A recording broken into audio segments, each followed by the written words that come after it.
Fl-aħħar sena Paulina Dembska, Bernice Kassar, Pelinkaja, Sion Grek u diversi oħrajn sfaw vittmi tas sistema tal-ġudikatura li naqset milli tipproteġihom u tissalvagwardjalhom ħajjithom.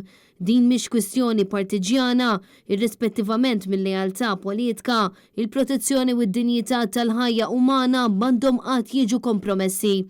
Dan qaluh diversi organizzazzjonijiet tal-istudenti mmexxija mill-Kunsill tal-Istudenti Universitarji meta fi stqarrija li ġiet ippubblikata tnejn filgħodu jingħaqdu flimkien sabiex isemmaw leħinhom hekk kif dawn l-aħħar xhur smajna b'diversi traċedji li xxukkjaw pajjiż u qajmu tħassib kbir fost il-poplu Malti dwar is-sistema tal-qrati u l-korp tal-pulizija.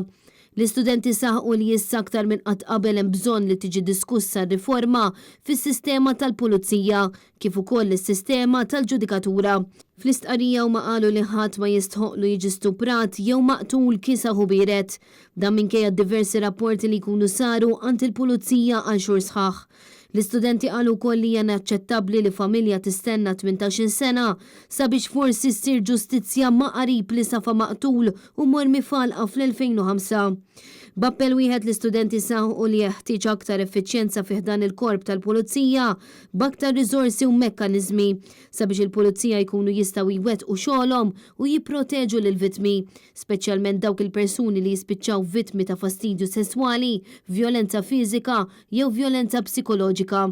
Huma qalu wkoll li hemm bżonn issir riforma fl-iskwadra tal-pulizija li titratta każijiet ta' vjolenza domestika sabiex tipproteġi aktar lil vittmi u ssir ġustizzja ma' min ikun wettaq ir-reat.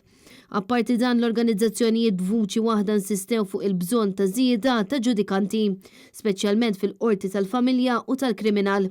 Għaliex iż-żieda kbira fin-numru ta' kawżi tul iż-żmien qed tpoġġi pressjoni kbira fuq in-numru ta' ġudikanti li hemm bħalissa.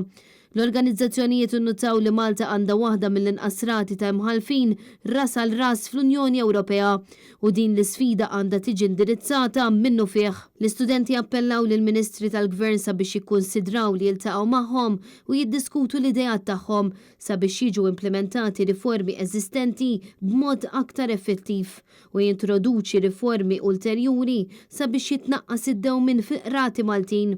L-istqarrija tal-KSU kienet approvata minn 22 għaqda tal-istudenti u 15 il-rappreżentant tal-istudenti.